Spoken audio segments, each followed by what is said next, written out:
said, who's that girl there?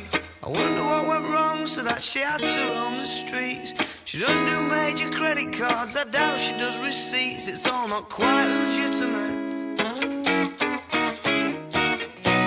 And what a scummy man. Just give him half a chance, I bet he'll rob you if he can. Can see it in his eyes, yeah, that he's got a driving ban amongst some other offences.